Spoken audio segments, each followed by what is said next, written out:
It's a decision that will be watched, of course, very closely and could set some precedents for social media companies going north. But joining us live now tonight is Christina Arriaga. She is a trustee for the Facebook Oversight Board, created to guide Facebook's decisions on freedom of expression online. Thanks so much for being with us. We appreciate having you on a big news night. First of all, just explain a little bit about what this Oversight Board is, what kind of folks sit on it, and what your role as a trustee means.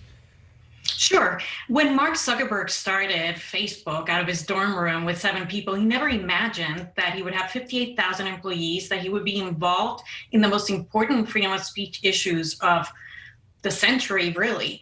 And as a result, a few years ago, he came up with the idea of creating an oversight board, an independent entity comprised of notable defenders of freedom of speech who could help Facebook look at these really difficult issues and make decisions. And Facebook, to its credit, funded, created, and pledged to obey this independent agency. The role of the trustees, we're 6 trustees, is to make sure that the board members, who are currently 19, they'll grow up to 40, remain independent from anything that could compromise them. In other words, they are separate from Facebook and they make decisions according to what they think would be best for freedom of expression.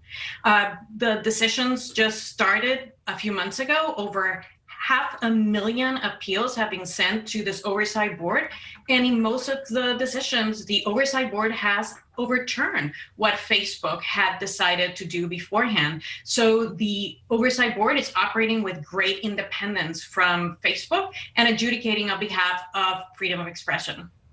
I don't mean to put you too much on the spot here, but as a trustee, are you allowed to share with us whether you agree with the board's decision today? I was not involved in the voting process. The trustees oversee.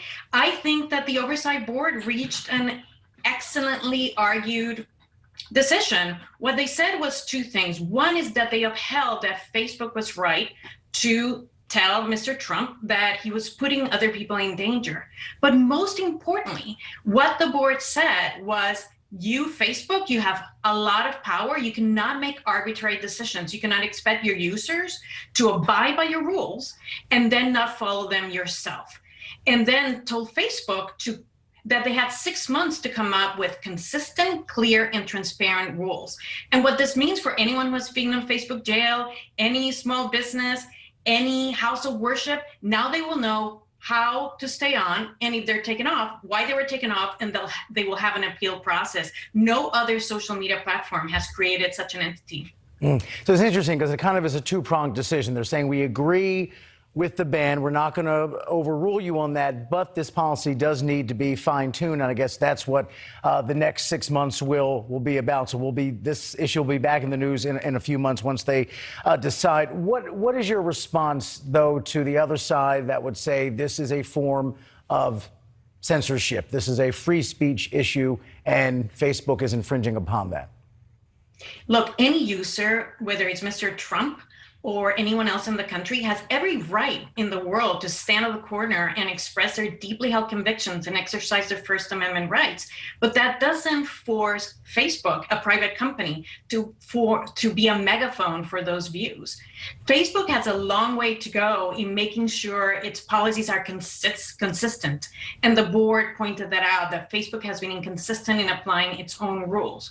But the board also said unanimously that Facebook is right to have its own values. And frankly, that's an American value, that a private company can function according to its own values. This is why CVS doesn't sell tobacco. This is why doctors can refuse to participate in making drugs for the death penalty. This is a core American value. Agree or disagree with it, Facebook had the right to say we will not function as a megaphone for a person who's endangering other people. And certainly you know that this has become a hot button issue in terms of the power of big tech in this country and these kinds of freedom of speech related issues. Practically speaking, whether it's Facebook, Twitter, Instagram, Parler, what have you, is it a fair expectation, logistically speaking, practically speaking, that these companies can police billions and billions of comments and photos and thoughts? Can any company self-police effectively with so many people posting every day?